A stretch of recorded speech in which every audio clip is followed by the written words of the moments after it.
Bonjour à tous et bienvenue sur cette nouvelle vidéo YouTube sous un nouveau format puisqu'il s'agit de ma première vidéo de training. Je la fais parce que la demande a été forte et depuis longtemps pour ce genre de vidéo, mais aussi parce que vous avez été nombreux à réagir à ma story Instagram où je vous parlais notamment de mes blessures et du fait que j'ai vraiment été obligé d'adapter mon training en conséquence de ces foutues blessures. Il semble que bon nombre d'entre vous soient désespérés parce que vous ne pouvez plus vous entraîner lourd et que vous avez l'impression que c'est la seule façon de s'entraîner. Et que si vous ne pouvez pas vous entraîner lourd, sur 6-8 répétitions à chaque séance, vous n'avez pas progressé, voire même régressé. Et c'est faux. Alors pour tous ceux qui ne me suivent pas sur Instagram ou qui n'auraient pas vu la story en question, en fait voilà l'histoire. Ça fait 21 ans que je fais ce sport et comme beaucoup d'entre vous, j'ai fait la monumentale erreur de travailler lourd et uniquement lourd pendant de nombreuses années. J'ai l'impression que si je passais pas systématiquement mon maxi à chaque séance en essayant de progresser à chaque fois, eh bien ma séance était complètement loupée. C'est bien sûr complètement ridicule. À l'époque, j'ai commis cette erreur et je l'ai répétée malheureusement pendant assez longtemps. Et quand vous passez toutes les semaines entre 2,30 et 2,40 au coucher, 2,40 en série Q par terre au squat et 3,20 par exemple au terre, ça laisse des séquelles. Mais là, je n'avais pas les connaissances ni le recul que je peux avoir maintenant à cette époque. Et qui plus est, comme je ne l'ai jamais caché, je n'étais pas naturel. Donc j'avais un ressenti moindre de la douleur et une meilleure récupération, donc moins de signaux d'alerte, même si les tendinites étaient récurrentes. D'ailleurs, c'est un point important pour ceux qui ne sont pas naturels. Même si votre force vous permet de vous entraîner lourd toute l'année, ne le faites pas. C'est un conseil que je vous donne, vous allez regretter plus tard. Donc aujourd'hui, je vis avec de l'arthrose cervicale, des tendinites récurrentes aux deux épaules, fort heureusement sous contrôle grâce à mon ostéopathe Soel qui travaille avec une technique particulière qui soulage les tendinites. Pour ceux que ça intéresse, faites une recherche sur ce qu'on appelle le Cyriax. Des douleurs au poignet, surtout poignet gauche et à la main gauche, vestige de la boxe certainement. De l'arthrose au coude droit ainsi qu'une calcification suite à une fracture de fatigue dont je ne me suis même pas rendu compte à l'époque, mais qui me bloque un peu sur l'extension. Une hanche droite parfois un petit peu douloureuse et des genoux régulièrement douloureux, surtout le matin. Tout ça pour vous dire qu'à un moment, il a fallu faire un choix. Soit arrêter de pousser lourd ou finir par plus pouvoir m'entraîner du tout. Donc aujourd'hui, c'est une vidéo training pour vous montrer qu'on peut s'entraîner autrement que lourd exclusivement et continuer à progresser, et ce, qu'on soit naturel ou pas. Ce que je propose aujourd'hui marche pour les naturels et les non naturels. Donc commencez pas le débat chargé, pas chargé, c'est pas le sujet du jour. Les techniques d'intensification dont je parle ici, elles marchent pour tout le monde. C'est juste que la personne qui est naturelle devra vraiment prendre garde à récupérer de manière adéquate et être vraiment à l'écoute de son corps. Pour vous situer les choses me concernant, je reprends l'entraînement après 4 semaines d'arrêt. J'ai énormément de choses à faire, pas mal de stress au quotidien. Je peux vous dire que pendant cette période, j'ai pas très bien mangé, donc j'ai perdu pas mal de muscles. J'ai perdu environ 5 kg, je suis passé de 125 à 120 kg. Et mon body fat est passé de 9% à un peu plus de 11%. Donc objectif du moment, ça va être de reprendre la masse musculaire perdue tout en descendant mon taux de graisse, qui est actuellement, comme je viens de vous dire, vers 11%. Bon, en général, je suis plus à l'entour de 9% et j'aime pas dépasser ça. Mais hélas, ça va de pair avec la malbouffe et le manque d'entraînement. Mais là, j'ai malheureusement traversé une période où j'avais pas le choix. Voilà, on a situé les choses. Maintenant, on se retrouve à la salle.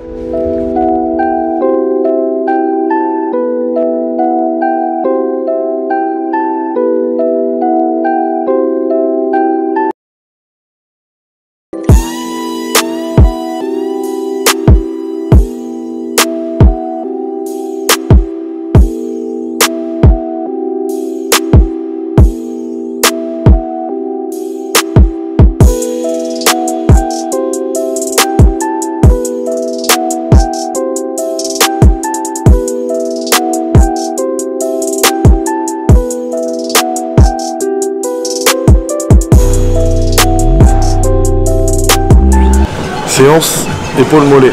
Donc comme je l'ai expliqué, c'est fini pour moi le travail lourd, mais je vais vous montrer qu'on peut se faire mal tout en ne travaillant pas lourd. Donc là aujourd'hui on va travailler sur des séries géantes. Il va y avoir un total de 6 exercices. Normalement, j'enchaîne les 6 sans temps de repos, ça fait une série, c'est le principe des séries géantes, sauf que là j'ai rien fait depuis 4 semaines, donc on va diviser la séance en 2 blocs. Donc ça va être 3 exercices enchaînés.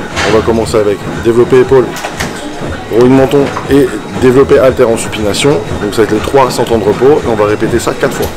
Après on va passer aux élévations latérales, élévation frontale et oiseau, c'est une série géante que j'adore, ça brûle très très fort. Et vous allez voir qu'on n'a pas besoin de travailler lourd pour s'exploser.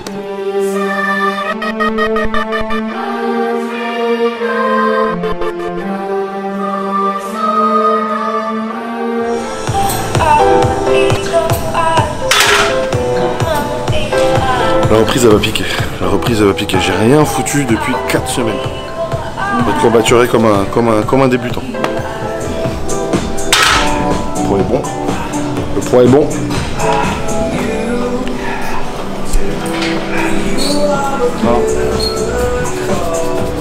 On va faire 1, 2, et après on passera au développé à terre supination.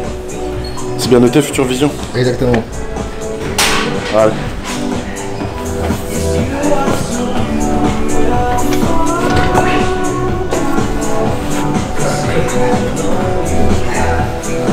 Comme Schwarzenegger, quoi, mais comme Stallone, quoi, mais sa casquette à l'envers. Non, on rigole plus. Allez, on chauffe.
Donc la première série, est-ce que je pensais que ça pique fort déjà?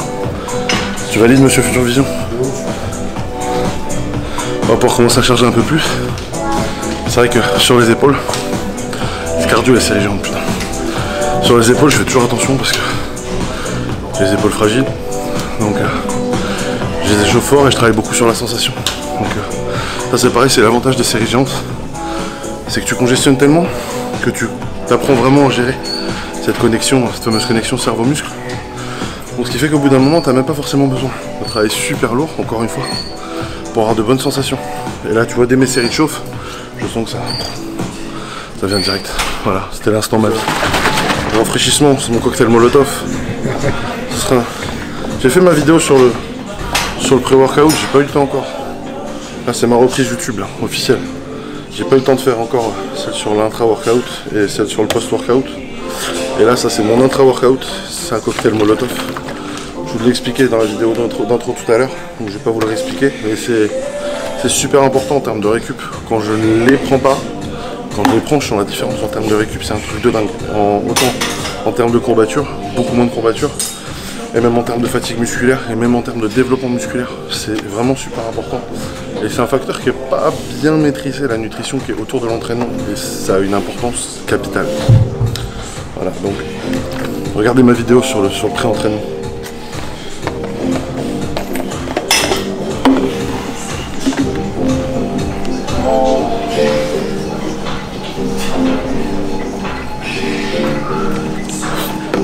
En plus, ça a bon goût, dis donc. Allez, on y va.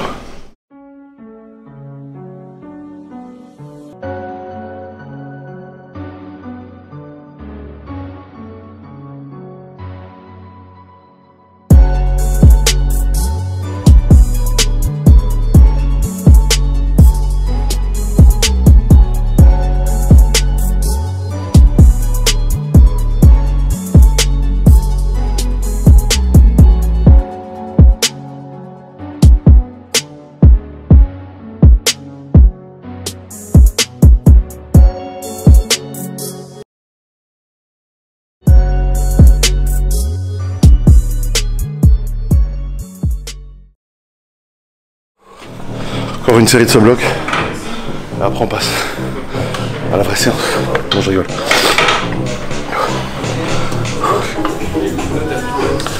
J'ai les épaules bien en feu. Je répète, j'ai pas bossé lourd. Ça peut paraître lourd, mais par rapport à ce que je peux pousser, c'est archi pas lourd du tout. Mais j'ai fait quoi? J'ai travaillé beaucoup sur ma sensation. Et j'ai laissé, comme vous avez pu voir, j'ai laissé aucun temps de repos entre les exercices. Le principe de la série géante. Moi vraiment, je suis vraiment un fan. Enfin, vous verrez au fur et à mesure qu'on va faire des vidéos d'entraînement, vous allez vous apercevoir que j'adore les séries géantes. Il y a vraiment 4 techniques d'intensification d'entraînement que j'aime beaucoup. Les séries géantes, plus que tout. Le dégressif, ça défonce. Le rest-pause, j'adore aussi. Et les supersets. Par exemple pour les bras, les supersets c'est chambé. La prochaine fois on fait une séance bras, tiens. En bossant qu'en superset, c'est juste une tuerie. Et c'est des techniques d'intensification qui, encore une fois, vous évitent de mettre lourd. Donc pour les gens qui sont blessés ou qui, comme moi, de longue date, donc qui ont des limitations pour telle ou telle cause, ou qui, en préventif, veulent éviter les blessures, donc ne veulent pas bosser lourd toute l'année. Je dis pas qu'il faut pas bosser lourd. Moi j'ai bâti ma masse en travaillant lourd. Même le problème c'est que j'ai bâti ma masse en travaillant trop lourd trop longtemps. Si j'avais pas ma barre à 240 au coucher, ça allait pas. Si j'avais pas mes 250 en série de 12, 15 au squat, ça allait pas. Si j'avais pas mon terre à 320, ça allait pas. Résultat, aujourd'hui j'ai mal au dos, j'ai mal aux hanches, j'ai mal au coude, j'ai mal aux épaules, j'ai mal partout. Donc en fait il faut cycler. Donc pour les vraiment débutants, cycler le travail lourd, c'est super important. C'est bien d'avoir de bâtir de la masse avec ça. Mais arrive à un moment, je pense que quand on a la masse nécessaire, le travail lourd est de plus en plus sporadique. Et pour moi, il doit laisser place à plus de travail avec des techniques d'intensification, comme on montre là. Voilà, c'est juste mon opinion, ça n'engage que moi. Mais après 20, c'est la leçon que j'en tire après 21 ans passé sous les barres. Voilà, j'ai fait des conneries à l'époque, maintenant j'essaie de vous transmettre des erreurs que moi j'ai fait pour que vous n'effacez pas. Et que vous puissiez perdurer dans ce sport, mais de la manière la plus sereine possible, c'est-à-dire en mettant pas 10 minutes à vous lever le matin parce que vous avez mal au genou, ou que vous ne puissiez pas porter vos courses ou les mettre dans le placard du haut parce que vous avez mal aux épaules. Comme ça peut m'arriver parfois. Donc voilà, transfert de connaissances. J'espère que ça peut vous être utile.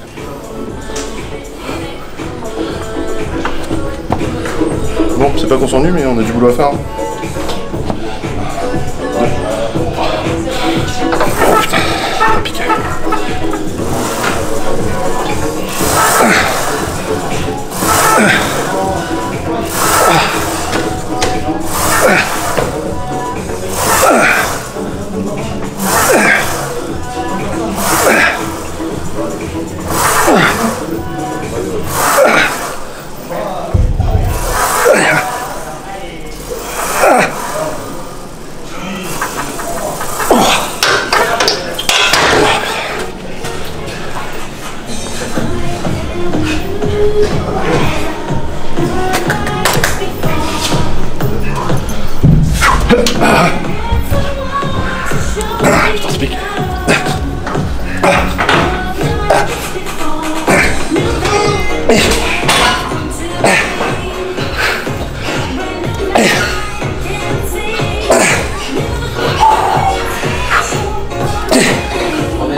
Allez, dernière pour le plaisir.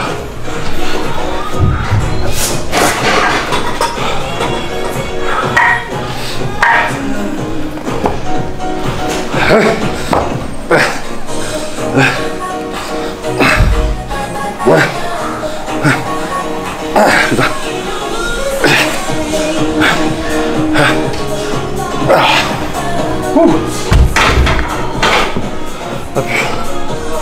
Attends, je monte encore 5.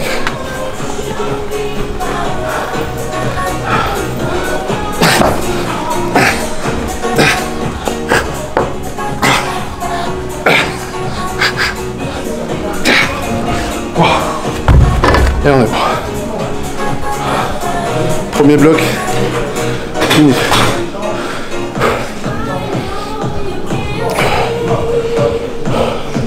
C'est fou hein, comment mon cardio me peut perdre. Normalement j'enchaîne 3 exercices en plus de ça. Et ouais. Et je suis moins essoufflé.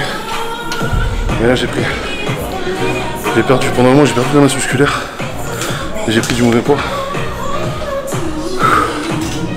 Et je le sens. Sinon le problème c'est que je mange très bien. Je mange super bien. Quand je m'entraîne pas, j'ai ma base où je mange bien, mais à côté je mange très mal. Parce que je m'en tape. Donc du coup, comme j'ai dit tout à l'heure, mon body fat il est remonté aux alentours de 11. Chose que je n'apprécie pas du tout, parce que j'aime bien le garder toujours en dessous de 10. Et là on est à 11, 11,5. Donc j'aime pas du tout. Donc on va travailler à redescendre ça. Et ça va le perdre parce que le cardio a baissé. Pourquoi? Parce que je me suis pas entraîné. Quand je m'entraîne, je fais aussi toujours du cardio. On perd vite le cardio. Heureusement ça revient vite. Et heureusement le corps a cette fameuse mémoire musculaire. Donc ça va revenir. Déjà j'ai une bonne congestion là. Attends.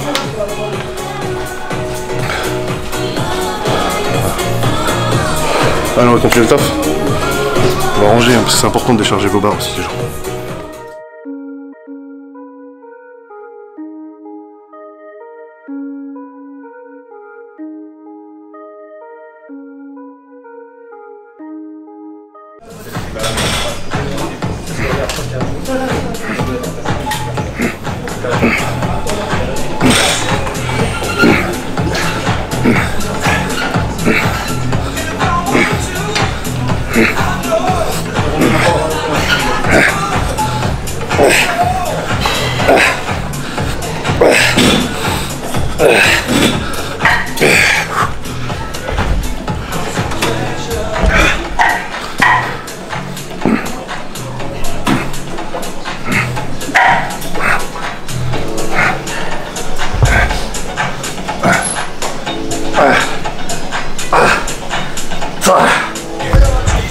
Putain, ça brûle. Mais ça brûle vraiment, genre. C'est pas ça brûle petit brûle, ça brûle beaucoup. Petite subtilité. Ce que je fais, c'est peut-être pas forcément visible. Quand vous faites des élévations latérales, quand vous montez, retenez un tout petit peu la descente. Je dis pas de la retenir en 4-5 secondes. Essayez de freiner un peu la descente. Vous allez apercevoir que ça crame les épaules de ouf. Et la congestion est vachement plus importante à la fin de la série. Voilà, c'était mon petit tip of the day. C'est un sport ingrat, hein. Tu t'arrêtes à moi, ouais, tu t'arrêtes à moi. Tous ceux qui se sont arrêtés à moi, ils comprennent de quoi je parle.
Pareil, ceux qui sentent pas l'oiseau, pensez, quand vous inclinez, petit doigt vers le plafond, le tranchant de la main vers le plafond. Il y en a beaucoup qui travaillent quasiment le dos. Quand ils font l'oiseau, c'est l'arrière d'épaule, c'est pas pareil. Oh putain, je me fais vieux, hein.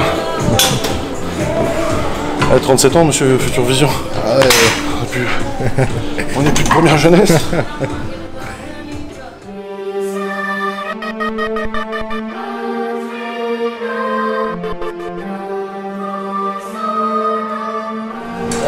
Ça c'est un truc les mollets, ça fait mal. Et je comprends pas qu'on les bosse pas, faut les bosser. Regarde, faut les bosser, c'est comme les cuisses, faut les bosser. Ça fait pas beau, t'as un gros buste, pas de jambes et pas de mollets, faut tout travailler. C'était mon coup de gueule.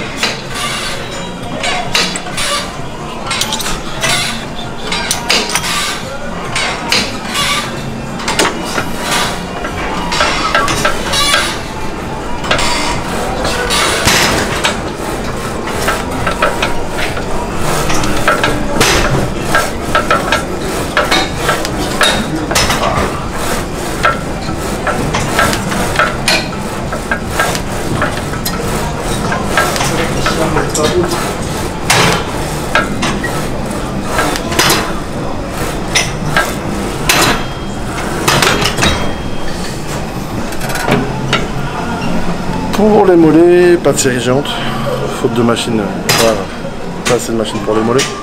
Donc pour les mollets, comme vous avez pu voir, je fais beaucoup de double contraction ou du dégressif pour les mollets. Là, je vais faire les deux. Donc double contraction, si vous faites une demi-contraction, vous redescendez et vous faites votre contraction totale. Vous redescendez, vous faites une demi-contraction, vous redescendez, vous refaites une contraction totale. C'est ce que j'appelle la demi-contraction. Pas trop de temps de repos pour les mollets. Pas trop de temps de repos. Luxray Beats.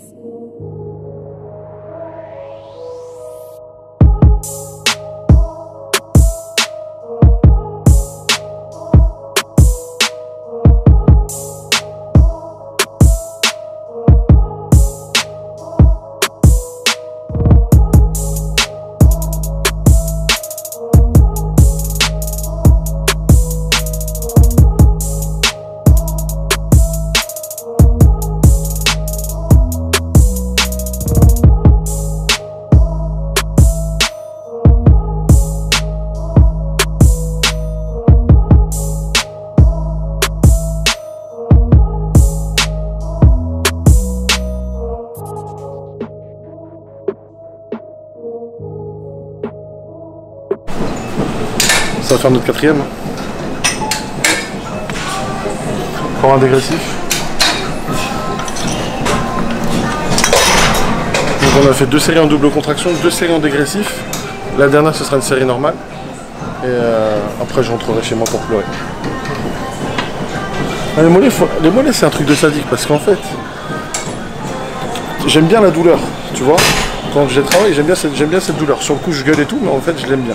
Puis c'est sympa d'avoir des bons mollets, c'est bien.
Ça va pas un peu quand je descends l'homme qui a marché sur la lune. Ralenti. Oh putain.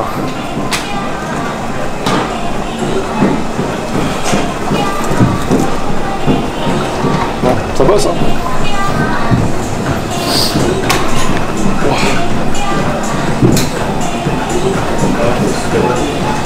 Ouais, les mollets faut pas hésiter hein. Technique d'intensification. C'est pas... Tu vois une machine que je trouve dommage qu'on trouve très peu en salle, c'est la machine à dunker, je sais pas si tu vois laquelle c'est. Tu mets t'es penché en avant, tu mets le poids sur le haut du dos et tu faisais Ah non, c'est pas ça. bien sûr, Moi on la trouve très peu. j'ai reconnu là. Ouais, elle est bien mollet debout. Ouais.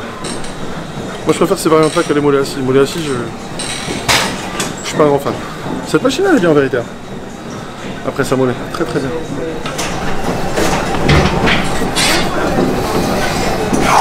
Ouais, une série simple.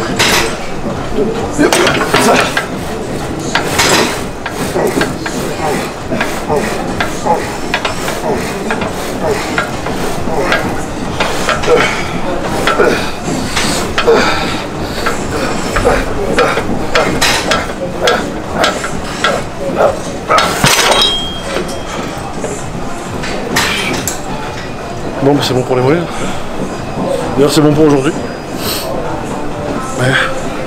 Donc on a fait pec, pardon, t'as vu le son il est dans les mollets. On a fait épaule, mollet, série géante. Vous avez vu j'ai pas travaillé lourd, je me suis bien mis ma race, comme quoi il n'y a pas besoin de travailler systématiquement lourd pour avoir de bonnes sensations. Essayez de travailler sur la congestion, essayez de travailler sur la vitesse, enfin sur le fait d'avoir un mouvement propre. parce que c'est ça qui va travailler votre relation entre le cerveau et le muscle, le fait d'avoir un mouvement propre, vous apprenez à contracter vos muscles correctement, à pas balancer dans tous les sens les bras, le dos et tout ça. Je dis pas qu'il faut pas faire de reps forcés, vous avez pu voir, j'en ai fait quelques-unes, moi par exemple pour rowing à la fin. Mais ne faites pas une série basée uniquement sur les reps forcés, parce que sinon ça s'appelle une série à l'ego et c'est que vous mettez trop lourd. Donc travaillez la sensation. Plus vous allez travailler la sensation entre le cerveau et vos muscles, plus les muscles vont se développer. Et les courbatures aussi, moi j'ai toujours tendance à dire qu'un débutant il s'approprie son corps et il s'approprie ses muscles par les courbatures. Parce qu'en réalité quand tu fais une séance et que tu as des bonnes courbatures dans le muscle travaillé, il y a quelque chose qui se passe au niveau de ton cerveau où tu t'appropries ton corps. C'est une notion qui est un peu difficile à expliquer. Mais c'est aussi par les courbatures que le débutant apprend à s'approprier ses muscles et à les contracter plus efficacement. Parce que tu sens réellement la zone où tu as travaillé. Donc voilà, on ne triche pas trop, on peut tricher un petit peu. Les débutants ne trichez pas, essayez même d'éliminer les mouvements trichés au départ. À partir d'un niveau intermédiaire, vous pouvez en faire. Série géante, donc on a dit minimum 3 séries enchaînées sans temps de repos. J'ai travaillé sur une fourchette de répétition qui allait de 10 à 15. Je vais jamais, sauf pour les cuisses, mais sinon je ne vais jamais au-delà de 15. Déjà en général, c'est toujours aux alentours de 12. Mais voilà, comme là j'étais bien parti sur certaines séries, j'avais une bonne sensation. Je suis parti sur des séries de 15 pour les épaules. Maintenant je ne descends plus en dessous de 10 répétitions, parce que sinon ça veut dire que j'ai un travail lourd et ça veut dire que sur le coup ça passe, mais le lendemain j'ai des sales sensations dans les tendons, j'ai mal aux articulations et tout ça. Donc voilà, comme j'ai pu faire, comme je l'ai fait dans la vidéo d'intro, la partie d'intro, je vous ai expliqué un petit peu toutes les blessures que j'ai eues, que j'ai encore actuellement, que j'aurai certainement pour le restant de mes jours. J'avais fait aussi en story sur Instagram. Voilà, j'espère que la séance vous a plu. C'était la première.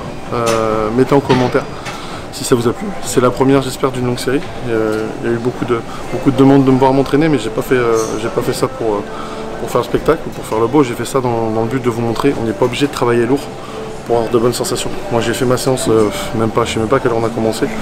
En 1 heure, c'est même pas, c'était réglé. Et l'intensité était là. Je me suis mis ma race. Si moi je le fais, vous pouvez le faire aussi. Voilà, je vous dis à très bientôt.